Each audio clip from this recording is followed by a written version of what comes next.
Preparing for interviews. Hello, my name is Jessica, and I work in Human Resources for Target Corporation headquarters. Interviews for jobs or internships are your opportunity to present yourself and your qualifications for the position you desire. To prepare for an interview, you need to know yourself, know the position and the organization, know general interviewing guidelines, and prepare for typical interview questions and plan how you will answer them. First, know yourself. Be sure you are familiar with all aspects of your education and work experience, especially the ways in which they are of value to the prospective employer. Be able to talk your resume. Identify 3 or 4 areas of your skills or abilities or strengths and your values and priorities. Be sure you know which personal qualities you want to highlight. Know the job and the organization. Understand as much as you can about the nature of the position and the qualifications needed. You can get this information from the description of the job or internship. It is also helpful to talk to other people who have held the same position or a similar one in another organization. If you are unclear about what a particular type of job entails, you may also want to consult general career guides that describe the nature of the work, typical salaries, etc., for different careers. There are many resources available through the UST career and library websites. Know as much about the organization itself as you can reasonably be expected to know. Most large companies put information about their products and services, the history of the company, and career opportunities on their website. It's important to know as much about the organization as you can so that you are at least able to convey why you have an interest in working for them. Know general interviewing guidelines. Remember that an interview is basically a conversation between 2 human beings. The interviewer's main goal is to get to know you, not to test or trick you. If you feel comfortable in discussing your background and know something about the position and the organization, you have no reason to feel nervous. Always emphasize the positive. If it is necessary to discuss any negative aspects of your background, for example, jobs or bosses you didn't like, try not to sound bitter or angry and don't make any excuses. Be sure to answer the questions. Pay attention to what the interviewer is asking. If a question isn't clear, ask for clarification. Take time to think of your answer. Elaborate on your responses when appropriate. Give examples whenever possible. Hi, my name is Jason with Campus Recruiting at Target headquarters. Now that you've done all the preparation, you're ready for the actual interview. And if you've done your homework, you'll find that the interview process won't be quite as bad as you thought it would be. One thing that can help you make sure all goes well is to recognize that the interview process will naturally break down into 4 stages. Knowing what stage of the interview you are in will help you respond to the interviewer in the proper manner. Regardless of the style of the interviewer, the interview will progress through 4 basic stages: introduction, sharing general information, gathering more information about the position, and closing. The interview begins with the introduction. The first minute or 2 will often set the tone for the entire interview. It's important to get off on the right foot. Introduction begins with small talk, initiated by the interviewer. The interviewer may ask a few casual questions or make some general remarks. The purpose is to put you at ease, establish rapport, and find a comfortable level of communication. Here are some suggestions to help you make sure the interview gets off on the right foot. Greet the interviewer. Sounds simple, but many people forget this basic courtesy. Smile. A sincere smile can do a lot to put both of you at ease. Introduce yourself. Don't assume the interviewer already knows your name. Shake hands firmly and warmly. Stand until the interviewer asks you to sit down. Relax and sit naturally, but do not slump in your chair or lean on the interviewer's desk. Be prepared to make small talk to put both of you at ease. Speak in a firm, clear, confident voice. You may have great answers to all the interviewer's questions, but that won't matter if your responses are so muffled or timidly expressed that the interviewer can't hear you or doesn't believe you. Maintain a positive attitude throughout the interview. The second stage of the interview is communicating your qualifications, an exchange of information. Most of the interview will involve the exchange of information. Just relax and believe that all your preparation will help you answer any question.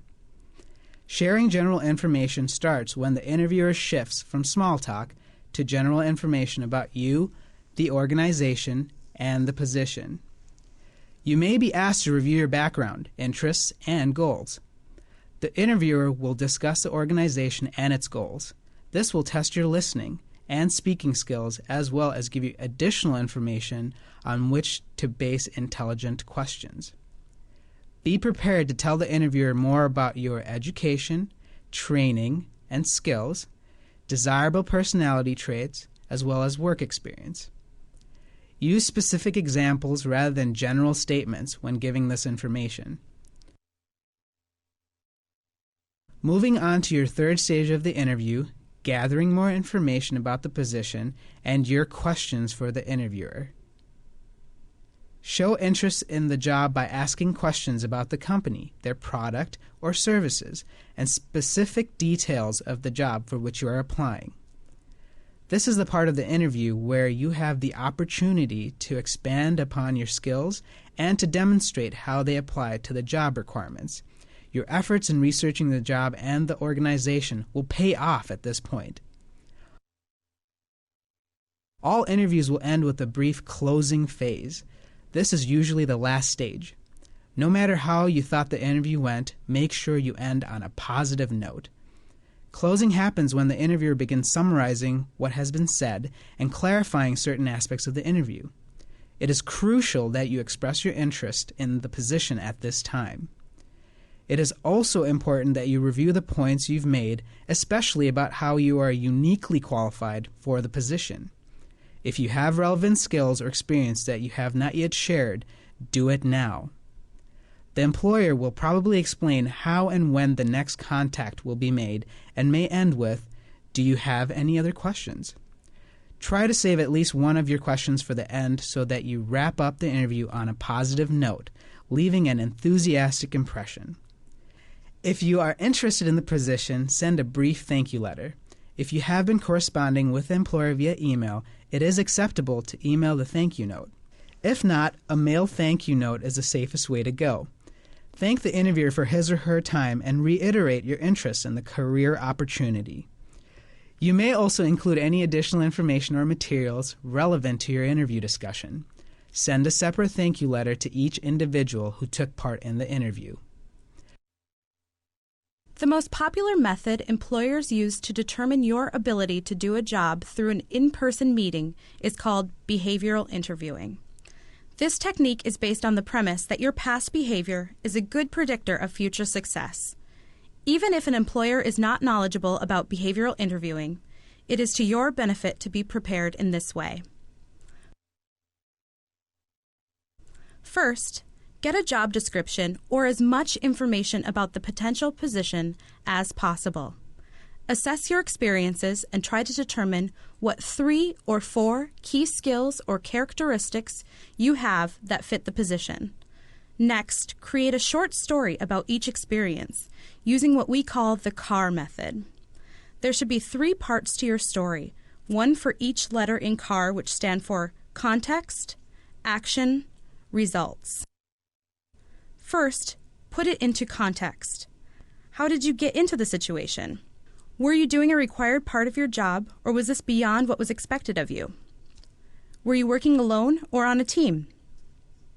Volunteer or educational experiences may also be used if you don't have past work experience that relates to the question.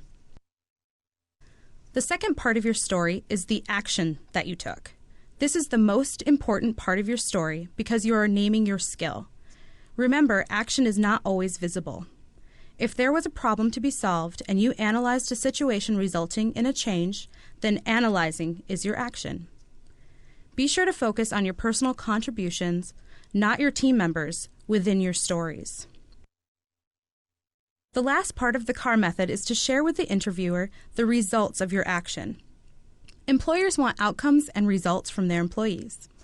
Of course, the ideal would be outcomes that were positive and could be either qualitative or quantifiable. However, employers know that sometimes the best outcome is simply learning what to do differently next time. By using this method, you are providing a prospective employer with proof by example.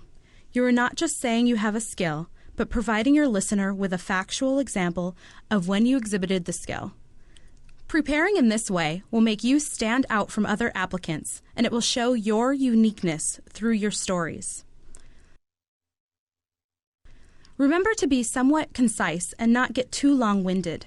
It will be helpful to practice with someone you know or during a mock interview scheduled through the Career Development Center. By having 3 or 4 of these short scenarios prepared ahead of time, you will have a sense of control going into an interview. You can use these to answer different questions. For example, if one interviewer asks, "What is a strength you have for this job?" and another interviewer asks, "Why should we hire you?" the same car scenario could be used to answer both questions. You can find a list of potential interview questions on the Career Development Center's website. The following is a mock interview using behavioral interview-based questions. Describe a time when you worked within a team to accomplish a goal. What was your role and contribution to the team?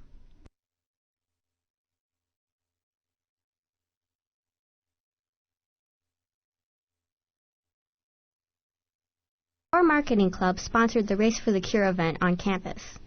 As the PR chair, one of my jobs was to put together a flyer. I had developed a copy and general design and handed it off to a committee member who had volunteered to put the finishing touches and get the flyers to the printer. It was 2.5 weeks before the event, and I called this member to get the status on the flyers. I left messages and emails for him a number of times, but he never got back to me. Eventually, I reached him, and he apologized and said he'd completely forgotten about the project and his offer to get the flyers printed. I realized I had made a mistake delegating this important piece of the job and not following up in a more ongoing manner. I was able to better the situation by getting him to agree to meet with me that afternoon. We worked together on the last few finishing touches and delivered the flyer to the campus printing shop with a request for overnight completion. Together, we were able to get the flyers distributed, a little later than we had hoped, but with plenty of time before the event. To compensate for the time we did lose, we did a massive email promotion to increase awareness. The event was a big success, and we raised $1,000 more than anticipated. It was also a lesson for me on the importance of communicating with team members on an ongoing basis, especially when you've assumed a leadership role. Tell me about a time you had to investigate a situation further in order to discover the root cause or problem. In my internship, I had to assemble sales reports for my supervisor. It seemed like a pretty straightforward assignment. The computer generated the paperwork that the sales reps had already submitted, and I was summarizing their individual data into one document. But the numbers were not coming out right. They were using a system that was new not only to me, but to the company as well. I looked at numerous reports. Sometimes they were coming out as they should, and sometimes they were off. And I just couldn't understand the inconsistency. So I did what I could on my own, but decided to seek advice from one of the sales reps when I hit a dead end. I figured that since he had input some of the original data, he might see something that I had missed. He and I were able to come to the conclusion that the data had been inputted properly, but the general document was sometimes affected by a date change on the company calendar or a holiday. I brought this issue to my supervisor, and she told the technical team what I had figured out.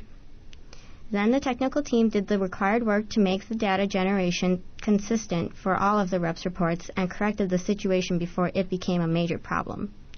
The issue could have potentially caused quite a bit of confusion, and I learned that double-checking work and getting perspective from others on how to fix problems can save you a lot of trouble over the long run. Tell me about a high-stress situation you have been in. When I was an intern at a wholesale lighting business, we worked with construction companies in getting new houses ready for the home show. and there were very tight time frames for ordering lights and having them delivered. I was assigned one builder that had a large account with us. There were several lights on back order which wouldn't make it by the specific date. At first, the builder was very upset, and I tried other companies but also ran into delivery problems.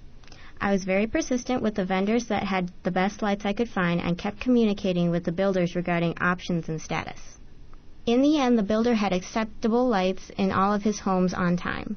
He said he knew I had worked hard and thanked me personally for a job well done.